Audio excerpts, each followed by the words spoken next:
E aí, igreja, é muito bom para a gente, muita alegria estar aqui com vocês nessa manhã, tanto para mim quanto para a Thaisa, que também esteve mais cedo falando na escola dominical. É com grande alegria quando o pastor chamou a Thaisa está de férias, então a gente tem passado esses últimos dias aqui no Rio, voltando para São Paulo essa semana, e é um privilégio estar aqui com os irmãos, de compartilhar a palavra, ver como a igreja tem sido sustentada por Deus no dia a dia. Nós estamos reunindo na Igreja Presbiteriana Unidas, que é a igreja do nosso irmão Davi, que também é seminarista lá, e é com grande alegria que nós estamos aqui. Eu queria convidá-los a abrirem suas Bíblias em Lucas capítulo 5, versículo 27 ao 28. Nós faremos a leitura do versículo 27 e 28. Eu até passei errado para o meu irmão, eles serão os dois versículos, né? Tanto o 27 quanto o 28. Eu quero falar nessa manhã sobre um chamado de Jesus para vivermos uma nova vida. Um chamado para viver uma nova vida. É esse o tema da nossa palavra nessa manhã. Convido os irmãos a lerem junto comigo as Escrituras. Podemos fazer essa leitura juntos. A passagem que tem por título, a vocação de Levi. Levi também conhecido como Mateus. Que diz assim a palavra: passadas essas coisas, saindo, viu um publicano chamado Levi, assentado na coletoria, e disse-lhe: segue-me. Ele se levantou e, deixando tudo, o seguiu. Amém. Vamos orar. Senhor Deus, te agradecemos por essa manhã, ó Pai, termos o privilégio de estar na Tua casa para Te louvar, ó Pai, por termos esse dia reservado pelo Senhor, para Te contemplar, para descansar das nossas afazeres, mas para Te louvar, ó Pai. E nesse momento, ó Pai, Te pedimos que o Senhor venha falar conosco, venha nos ensinar a Tua palavra e que possamos entender, ó Pai, a Tua vontade em nossas vidas. Em nome de Jesus, amém. Todo início de ano, geralmente fazemos planos para os anos seguintes, para reformular os projetos. É normal fechar o ano num novo ciclo que se inicia, reformular os nossos projetos. Talvez seja esse o momento que você está vivendo. Alguns estão de férias, estão também se reorganizando para um novo ano. Outros não, outros talvez já estão vivendo alguns anos repetidamente, já se acostumando com a rotina, não acreditam que ser possível viver coisas novas, ter uma mudança de suas vidas. Recentemente, na virada do ano, nós tivemos aí a Mega Sena da virada.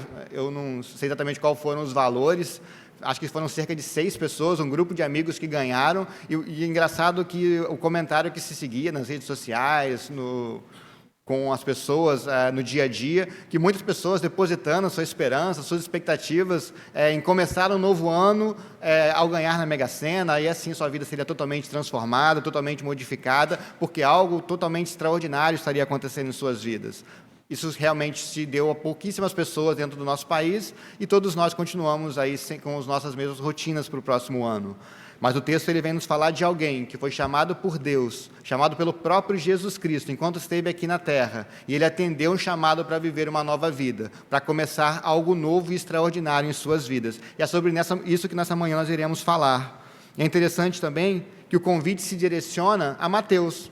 Mateus, aqui chamado de Levi, provavelmente ele altera o seu nome a partir do momento que ele começa a caminhar com Jesus Cristo, tanto que em Lucas e Marcos ele é chamado de Levi, mas somente em Mateus, que é o próprio livro escrito por Levi, futuramente Mateus, ele se identifica como Mateus, exatamente porque ele, a partir daquele momento, ele quer ser conhecido com um novo nome, seu nome de Mateus, o nome de um seguidor, de um discípulo de Jesus Cristo, porque ele está começando aqui nesse momento uma nova história, uma nova jornada, uma nova caminhada na sua vida. E é interessante a quem se direciona esse convite. Mateus, ele era um publicano. Os publicanos, eles eram judeus, coletores de impostos, escolhidos pelo governo romano para coletar os impostos dos povos, dos cidadãos judeus, e repassar isso ao governo romano. Então, era muito comum haver uma coleta indevida de impostos. Então, a fama dos publicanos e dos coletores de impostos eram de pessoas injustas, pessoas que roubavam do seu próprio povo. Dentro do povo judeu, eles eram conhecidos como traidores da nação, porque eles estavam traindo seus irmãos, os seus familiares, e entregando ao governo romano. Então, Mateus, ele é uma pessoa de péssima fama dentro da sua cidade. É interessante que quando eu estava pensando nisso, quando teve a convocação da seleção brasileira para a Copa do Mundo de 2022, né? Parece que foi tanto tempo, que dentre as seleções, muitas das vezes, há sempre aquelas pessoas que são questionadas. Por que convocou fulano e não convocou fulano? Aquele cara jogava mais do que outro. Na última Copa, por exemplo, teve Daniel Alves, que foi uma contestação nacional.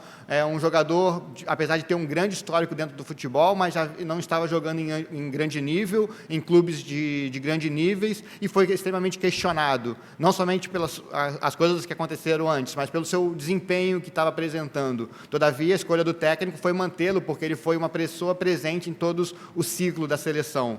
Mas, quando nós olhamos para a convocação, para o chamado de Cristo, para Mateus, também nos faz pensar, por que Mateus? Havia tantas outras pessoas mais justas, tantas outras pessoas mais honestas, por que logo Mateus? Jesus parece que não foi muito sábio, ou qual foi o padrão escolhido por Cristo? Mas Deus escolheu exatamente as coisas loucas desse mundo para confrontar a sabedoria. E a escolha de Mateus nos mostra que nós não somos escolhidos pelos nossos próprios méritos. A vida de Levi começa a mudar a partir daquele momento, no momento em que ele começa e ele atende o chamado de Jesus Cristo para viver uma nova vida. Eu quero então falar com vocês nessa manhã, de forma bem sucinta, como nós podemos viver uma nova vida. E, em primeiro lugar, o que nós aprendemos aqui é que nós podemos viver uma nova vida. Esse ano pode ser um ano diferente na nossa história, porque é Jesus quem olha para nós. No texto que nós lemos, diz assim: passadas essas coisas, viu Jesus ali um publicano chamado Levi, assentado na coletoria. Quem começa a mudar a vida de Levi não é Levi, é Jesus. É Jesus quem olha para Levi. Thaisa falou mais cedo aqui sobre o olhar de Deus, é esse olhar que transforma vidas. A esperança para nós, talvez nós tenhamos perdido a esperança em nós, tenhamos tentado tanta coisa e não conseguido, já tentamos mudar tantas vezes e não conseguimos pelos nossos esforços, pelo nosso empenho, mas o texto nos diz que a vida de Levi ele começa a mudar porque Cristo olhou para ele. E o olhar de Jesus Cristo aqui, o texto no original, no hebraico, ele diz que, no grego, né, onde foi escrito Lucas, a palavra viu, ele é traduzido como olhar, observar, ver de forma atenciosa e contemplar com admiração. Ver de forma atenciosa, contemplar com admiração. Como Cristo pode olhar com admiração, como pode observar de forma atenciosa uma pessoa que era rejeitada pela sociedade naquela época. Mas o olhar de Deus, o olhar de Cristo para Mateus, ele é transformador, porque Cristo ele olha muito além do que os olhos humanos podem ver. Enquanto todos à volta de Levi o julgavam, o condenavam pelas suas escolhas, pelos seus erros, pelas suas falhas, Cristo ele olha com um olhar transformador. Cristo está interessado não naquilo que Levi é, mas naquilo que ele pode ser através dele. A vida de Levi começa a mudar porque Cristo olhou para ele de uma forma diferente. Podemos viver um novo ano, podemos viver uma nova história, nós podemos porque Cristo é quem olha para nós de forma diferente. O estarmos aqui hoje nos mostra que Deus tem olhado por nós. Deus tem voltado os seus olhos para nós. Não há nada em nossas vidas que pegue Deus de surpresa. É interessante que Levi não foi o único que teve essa atenção especial de Cristo para as suas vidas. Ao longo do ministério de Cristo, Cristo tem essa capacidade de enxergar, como foi até falado hoje pela manhã, aqueles desprezados pelas sociedades, aqueles que estavam esquecidos, aqueles a quem ninguém dava mais crédito. Nós temos visto aquela série The Chosen, que é uma narrativa, né? Nem todos os fatos são reais, mas ele fala muito sobre a capacidade de Cristo trazendo à luz as histórias dos personagens da caminhada que encontraram com Cristo e como Cristo ele tinha essa capacidade de olhar para os marginalizados. Mateus, talvez esteja ali sentado na sua rotina, sem expectativa de vida, com um bom salário, com uma boa reputação social, mas não conseguiu ainda alcançar tudo que esperava. Ele não tinha ainda tudo que a sua alma almejava, porque ele não conhecia ainda a salvação de Cristo. Talvez ele estava vivendo seus dias sem expectativa, sem esperança, mas o olhar de Cristo muda a vida de Mateus. Eu não sei então como está a nossa vida hoje. Talvez nós estejamos seguindo a nossa jornada sem expectativa, sem esperança. Talvez nós já tenhamos contribuído muito para o reino de Deus. Hoje nós estejamos esquecidos, nos colocando de fora dos planos de Deus, mas Deus não esquece dos seus planos. Deus, Ele é quem olha, Ele volta o seu olhar para nós com graça, com misericórdia. O olhar de Cristo para Mateus, Ele mostra de forma evidente a graça de Deus que vai ao nosso encontro, que não nos espera bater na porta, mas que nos alcança. E a graça de Cristo alcançou Mateus e o chama para viver uma nova vida. Jesus vê em nós o que ninguém consegue ver, a possibilidade de restauração. Enquanto o mundo condenava, Jesus ele enxerga em Mateus aquilo que ele poderia ser. Mateus ele está prestes a viver os 3 anos mais incríveis da sua vida, pela graça, pela misericórdia de Cristo que olhou para ele. O que faz diferença na nossa vida não é o que somos, não é o que podemos ser pela nossa força, mas aquilo que Deus pode fazer através de nós, se nós olharmos para o seu chamado, atentarmos para a sua voz e responder a isso. Como podemos ter uma vida nova, entendendo quem é aquele que nos chama? É Jesus quem está chamando. O texto diz que, passado essas coisas, Jesus ele então enxergou Mateus, ele viu, mas o texto ele dá uma continuidade da história que está acontecendo. Jesus está começando seu ministério na Galileia, ele está em Cafarnaum, que é uma cidade da região, e ele está pregando o evangelho. As multidões passam a seguir a Cristo, porque nunca ninguém havia pregado com tanta autoridade, ensinado a palavra de Deus com tanto amor. Cristo está fazendo milagres, Cristo está curando as pessoas, está libertando possessos. Cristo está começando o seu ministério, já havia chamado outras pessoas, já havia chamado Tiago, João, Pedro, para seguir, para serem seus primeiros discípulos, e agora ele está caminhando, uma multidão o segue, e agora ele faz um convite para Mateus. Quem está chamando Mateus para mudar de vida é Jesus. Ele está começando o seu ministério. Nós podemos ter esperança, que há esperança para nossas vidas, porque é Cristo quem nos oferece. É Jesus que está chamando Mateus para viver uma nova vida, para começar uma nova caminhada com Ele. Há esperança para nós? Há esperança, porque é Cristo que nos chama. O chamado de Deus, ele é irresistível. Ele nos alcança independentemente de quem somos, independentemente de onde estamos, da nossa situação. Jesus tinha um plano diferente para a vida de Levi.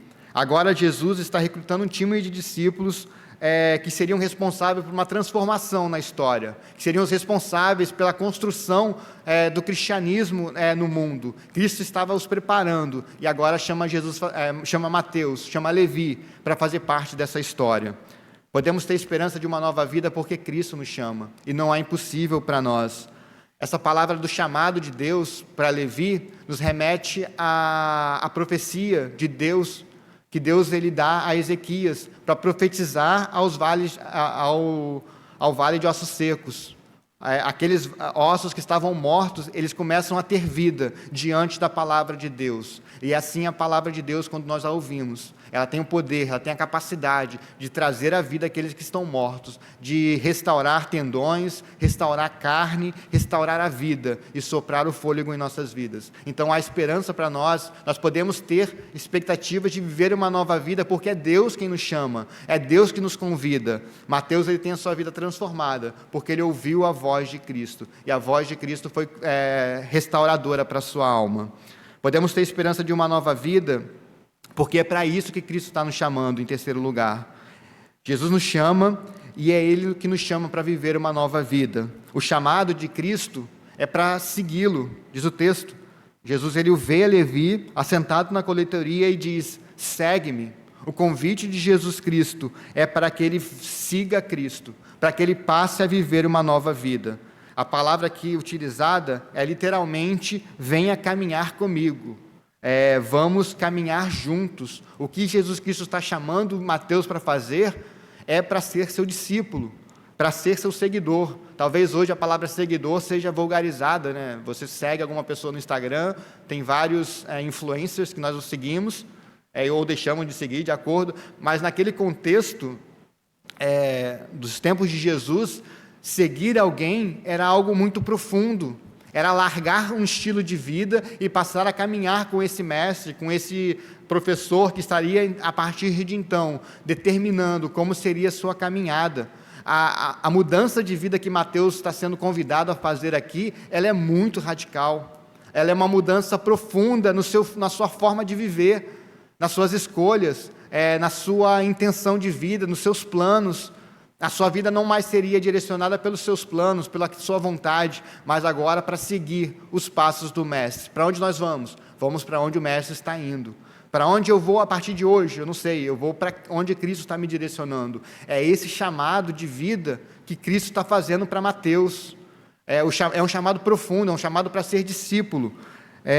E não há convite mais sério naquela época e para nossas vidas do que ser discípulo de Jesus.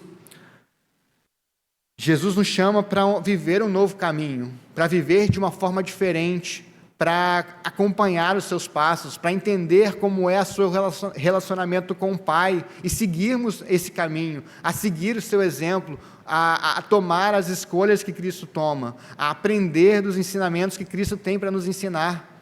Quando Mateus ele atende esse chamado, ele se matricula no seminário de Deus, de Cristo, enquanto esteve aqui. Talvez foram os anos mais disruptivos na vida de Mateus, porque ele teve que desaprender muita coisa que ele havia aprendido até então, porque agora ele estava aprendendo com Cristo, que é realmente fazer a vontade de Deus.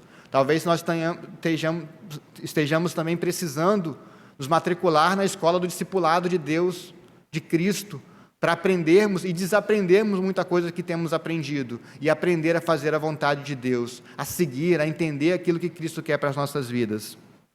5 vezes no Evangelho de Lucas, Jesus disse: siga-me. E em todas essas vezes, isso significa começar uma nova vida, significa algo realmente novo e complexo.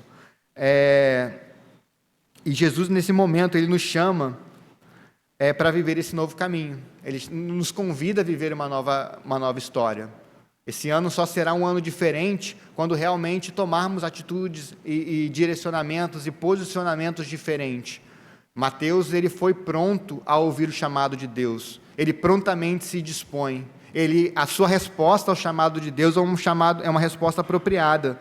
Lá em Mateus 16, alguns anos se passaram após essa jornada, Mateus, ele escrevendo o seu livro, ele diz no capítulo 16, versículo 25, 26, ele transcreve os ensinamentos de Cristo e diz assim: se alguém quer vir após mim, a si mesmo se negue, tome a sua cruz e siga-me.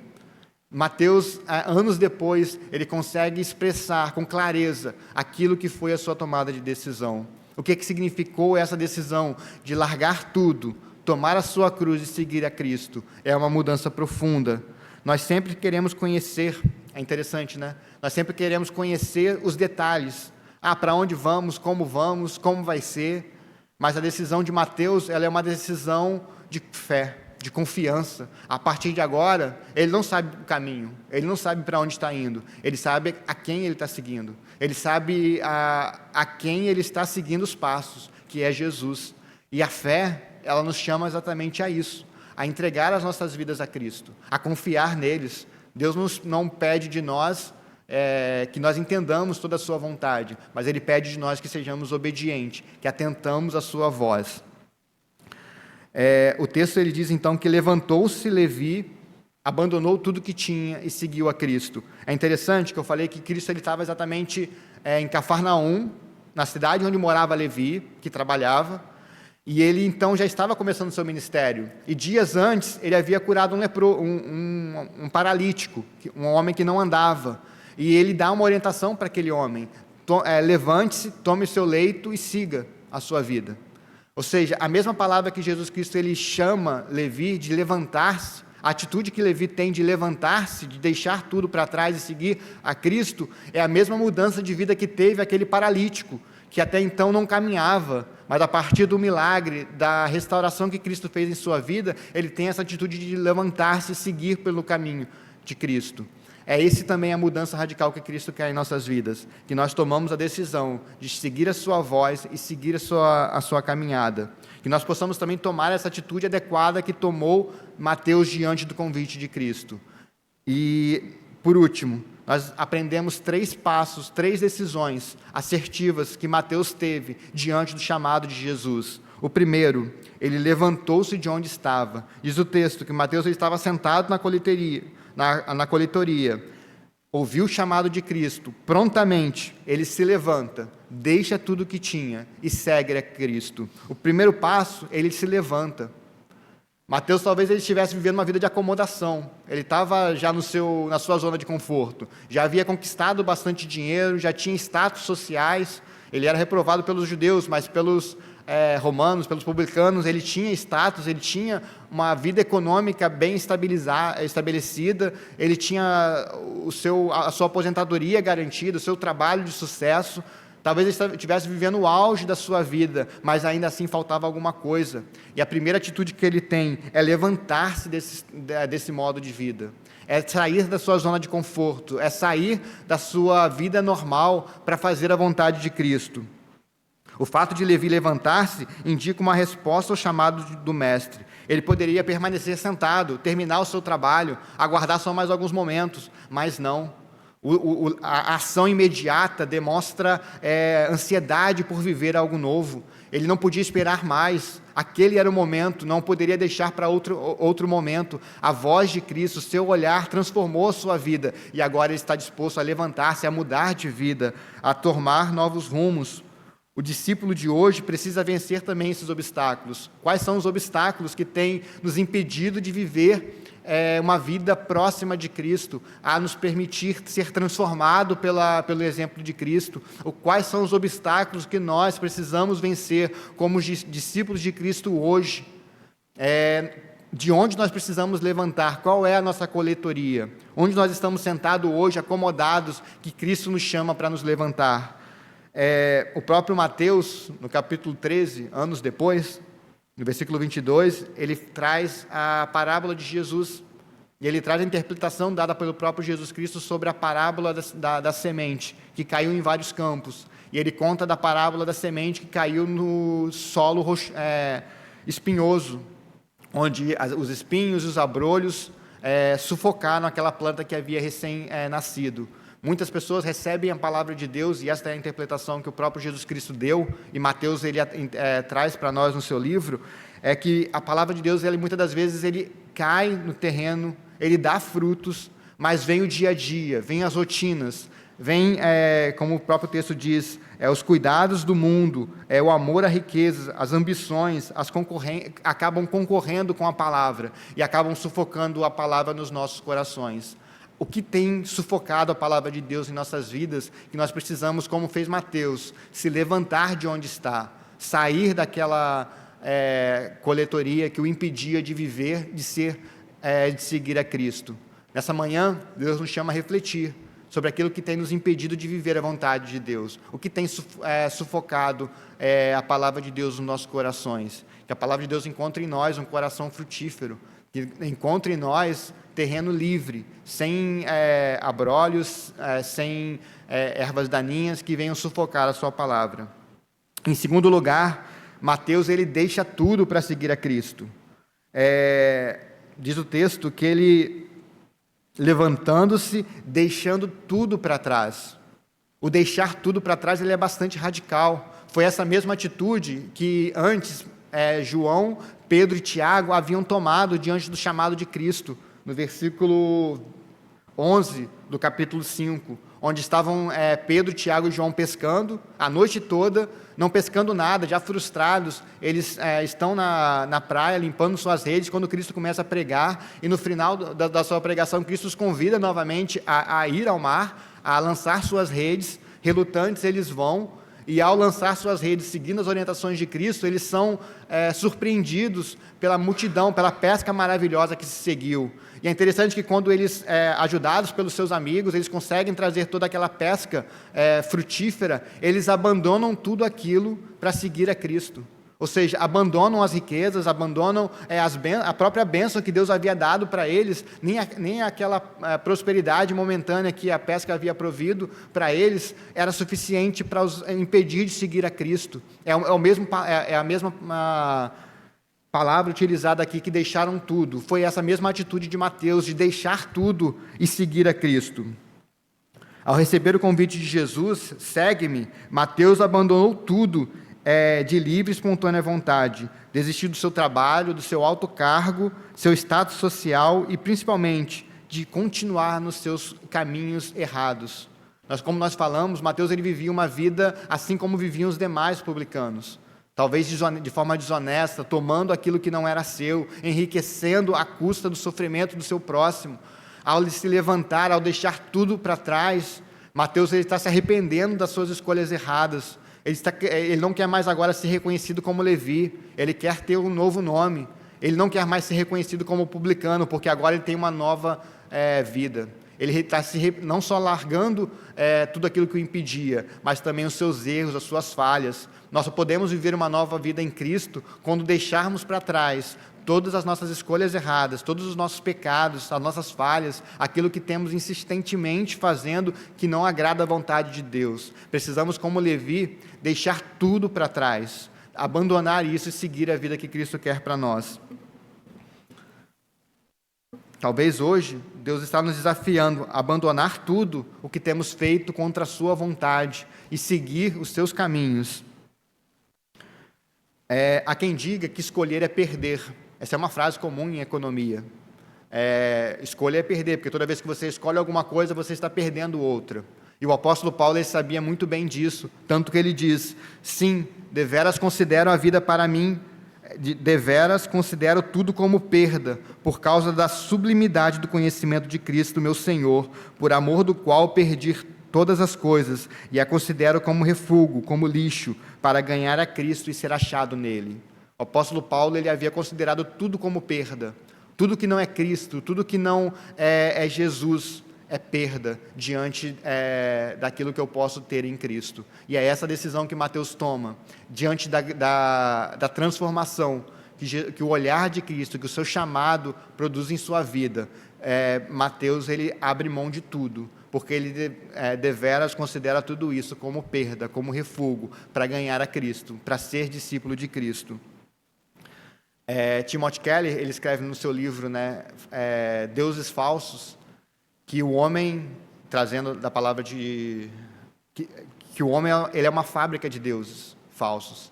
E o nosso coração ele constrói para nós deuses no qual nós devotamos a nossa vida, não fisicamente, não exterioticamente, mas a nossa devoção, o nosso esforço, o melhor do nosso tempo, o melhor da nossa energia, são devotadas a esses ídolos que nós criamos em nossos corações. Alguns ídolos que muitas das vezes até parecem justos, mas quando colocados acima de Cristo, roubam a primazia que Cristo tem que ter em nossos corações.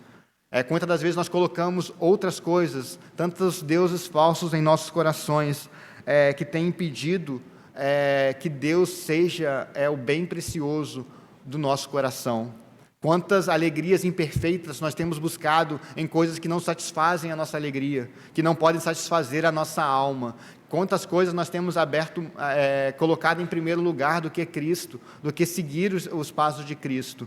E nessa manhã, Deus nos chama exatamente para abandonar tudo isso. O que significa deixar tudo? Para nós pode significar deixar de confiar em nós mesmos, deixar de colocar em primeiro lugar outras coisas que não seja Deus, outros deuses falsos que nós criamos em nossos corações, largar aquilo que nos afasta do caminho de Deus, largar aquilo que tem nos afastado de ter mais comunhão com Cristo, deixar as nossas próprias vontades, aquilo que nós colocamos acima de Deus e confiar somente em Cristo, caminhar nos seus caminhos. O discípulo ele não pode valorizar nada mais, nada acima do chamado de Deus. Deus estava tomando o primeiro lugar na vida de Mateus naquele momento. A partir daquele momento, nada mais o prendia diante do chamado de Cristo. Precisamos também deixar tudo aquilo que tem nos prendido e impedido de fazer a vontade de Deus. O que nos impede de ouvir a vontade de Deus? O que nós temos aberto mão todos os dias, o que nós não temos deixado e abrido mão todos os dias, que tem nos impedido de fazer a vontade de Deus, de seguir a Cristo. Pode ser família, pode ser riquezas, pode ser um trabalho, pode ser um sonho que tanto colocamos. Muitas das vezes a frustração, ele rouba a nossa alegria, a ponto de estar feliz na presença de Deus. Pode ser a fama. E qual atitude nós precisamos tomar diante dessas coisas? Nós precisamos, assim como Mateus, abrir mãos dessas falsas idolatrias que construímos em nossos corações, para realmente ser um discípulo de Cristo e segui-lo em primeiro lugar. Como eu falei, Pedro e Tiago, eles amaram a Cristo e não as suas bênçãos. Eles foram abençoados de forma extraordinária, mas aquilo não os encantou. Muitas das vezes nós nos encantamos com as bênçãos, buscamos tanto as bênçãos, que esquecemos daquele que nos dá a bênção, daquele que é a maior bênção para as nossas vidas, que é Cristo. As bênçãos de Deus nunca podem estar acima nos nossos corações do que o próprio Deus. Em último lugar, a atitude correta de Mateus diante do chamado de transformação de vida foi para seguir a Jesus. Mateus, ele se levanta, deixa tudo para trás e segue a Cristo. Como eu falei, seguir a Cristo era uma decisão radical naquele tempo. E não adianta ter boas intenções, não adianta se levantar, não adianta deixar tudo para seguir uma causa errada. Nós temos que seguir na direção certa. Precisamos tomar decisões assertivas em nossas vidas, fazer escolhas corretas. E a decisão de Mateus foi correta. Ele abandona tudo, ele se levanta e segue a Cristo. Ele caminha no caminho correto. Os rabinos de antigamente, eles tinham um ditado: cubram-se de poeira dos discípulos dos pés do seu rabino. Ou seja, um discípulo deveria seguir seu mestre tão de perto, andando bem atrás dele, a ponto de, ao final do dia, estar coberto com as poeiras dos pés do rabino. O que os rabinos estavam querendo dizer com essa frase é que o discípulo ele deveria observar atentamente, ouvindo com atenção tudo que o seu mestre diz, para não perder nenhum detalhe da vida do seu mestre, porque ele, o seu rabino, o seu mestre, é exatamente o modelo de homem que aquele discípulo está se tornando. Para ser discípulo de Cristo, nós precisamos comer a poeira dos pés de Cristo, precisamos estar próximo de Cristo, precisamos deixar que a convivência com Cristo transforme aquilo que somos. Como eu falei, os 3 anos que Mateus viveu com Cristo foram os anos mais extraordinários da sua vida e mais disruptíveis, que levou à mudança de vida. Nós só teremos a nossa vida transformada com a convivência, com o aprendizado diante de Cristo. Sem convívio, sem aprendizado, sem sentar-se aos pés de Cristo, não conseguiremos ter as nossas vidas transformadas, porque a mudança que precisa acontecer em nossas vidas está em nosso coração, no nosso coração pecaminoso, e só conseguimos ter um coração transformado com uma vida próxima do Mestre Jesus Cristo. Precisamos estar dispostos a largar tudo, a nos levantar e a seguir, a ser discípulos de Cristo, a seguir o modelo que Cristo deu. Esse é a essência do discipulado de Jesus. Seguir Jesus implica prestar atenção naquilo que Cristo estava fazendo, na forma como ele lidava com as pessoas, na forma como ele se relacionava com o Pai e com o próximo.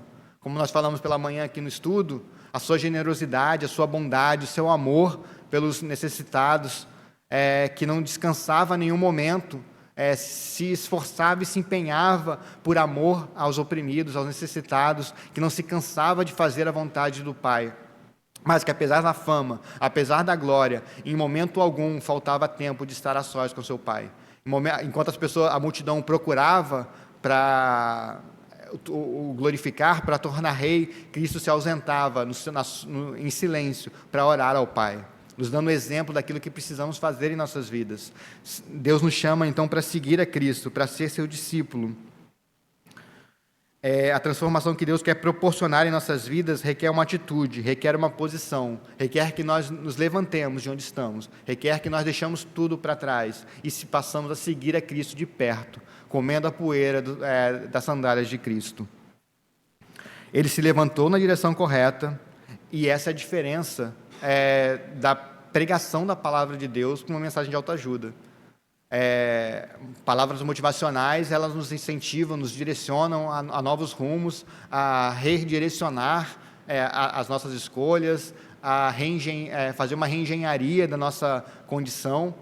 São os coaches da vida, mas a palavra de Deus nos chama, nos desafia, nos convida a viver uma nova vida. E que vida é essa? É uma vida de discipulado, uma vida na presença de Cristo, aprendendo com Ele e vivendo a vida que Ele quer de nós. É esse o desafio, é esse o convite de Deus para as nossas vidas. Nesse ano que se inicia, Deus nos convida a viver uma nova vida. E que vida é essa? Uma vida de discípulo, uma vida de aprendizado com Cristo, uma vida de deixar de abrir mão das nossas vontades, dos nossos desejos, para fazer a vontade de Deus. Que Deus nos abençoe, que nós, como Levi, possamos também ouvir a voz de Cristo, atentar à sua voz, ouvir o seu chamado e deixar que Deus transforme as nossas vidas quando começarmos a caminhar com Ele. Como podemos ter nossa vida transformada? A partir do momento que nós entendemos que é Cristo quem nos vê, Cristo que nos enxerga, e Ele vê em nós não aquilo que somos, mas aquilo que podemos ser através dEle, pelo seu poder. Podemos viver uma nova vida a partir do momento que nós entendermos que é Cristo que está nos chamando, e Ele tem poder para isso. Tudo que Ele começou a fazer quando esteve aqui, Ele tem abençoado a sua igreja, sustentado a sua igreja ao longo dos séculos, para que ela também possa fazer. E hoje, Ele nos chama também a viver uma nova vida, e quando Ele nos chama, Ele nos capacita. Podemos viver uma nova vida a partir do momento que nós tomarmos a decisão imediata de levantar de onde estamos, sair da nossa zona de conforto, deixar tudo para trás e seguir a Cristo. Que Deus nos abençoe. Amém.